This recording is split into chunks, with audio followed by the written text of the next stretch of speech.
Take a moment to think back to what you were doing when you were 21 years old. Perhaps you were still in school, or married with children, working hard to support a family, or maybe you were single and wild and going out on town every night. When I was 21 years old, I was serving as a Peace Corps volunteer in West Africa.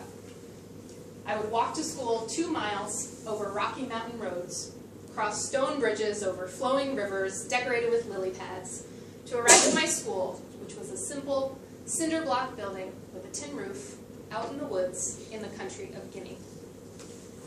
Fellow Toastmasters, this is a glimpse into my ordinary African adventure. While it may be ordinary as Peace Corps volunteer experiences go, it was still the adventure of a lifetime. By tomorrow, you'll be able to tell a friend, hey, I met someone who was in the Peace Corps, and you'll be able to summarize a typical Peace Corps experience.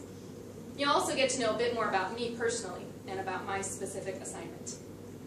In a nutshell, I served as a Peace Corps volunteer teacher in a rural village in West Africa right after I finished college. I had studied French, and I had no specific career aspirations, but I wanted to do service abroad. And I applied to Peace Corps, and I was invited to serve. This is what it's called when your Peace Corps application is accepted. You are invited to serve. And I was invited to serve in the country of Guinea. It's a former French colony on the west coast of the continent, and it's home to about 8 million people.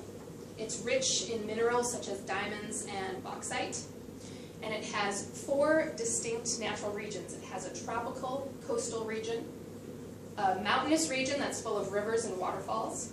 It has a dry desert region that's adjacent to the country of Mali, that's where Timbuktu is, and it has a rainforest. And I was assigned to the mountainous region that's known as the Fouta Djallon, or the Fouta for short.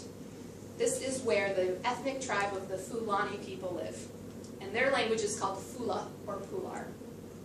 I was sent there to work on education, health, and girls' leadership. Let me tell you about a day in the life when I was a Peace Corps volunteer. I would start my morning with the West African breakfast of champions, rice and sauce, because almost every meal in Guinea consists of rice and sauce. Rice is the staple crop, and the hearty sauces that you put on top of it could be made of meat, if you have the means, or peanuts and vegetables on a more modest budget. It could be made of sweet potato leaves, or manioc leaves, or even fish soup. And believe it or not, hot fish soup over rice first thing in the morning is a delicious breakfast, and I miss the food more than anything. I'd walk to school and teach for about 3 or 4 hours, and then I'd walk back home through the center of town, where I'd go have more rice and sauce at one of the local restaurants or rice bars. And then I'd go home and read for a few hours or do schoolwork, visit with neighbors, and I'd top the evening off with, you guessed it, more rice and sauce. Then I'd hang out with my friends, and we'd sit around and drink tea, and I'd learn to speak Pular.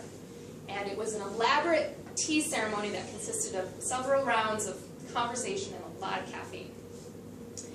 I had no phone, and no email, and only sporadic access to paper mail. So much of my life there consisted of oral communication, talking with the village leaders, hearing the gossip in town, and a lot of conversations with people about who's sick, who's getting married, who's going to Mecca, and of course, soccer. It was a good time, but you do come to miss the comforts of home. Especially for a news junkie like myself. I have a penchant for looking things up, and I had only a dictionary and an almanac in my house to look things up. I was overseas for 3 years, from 1998 to 2001, and I know I have a specific knowledge gap of that time in terms of things that were going on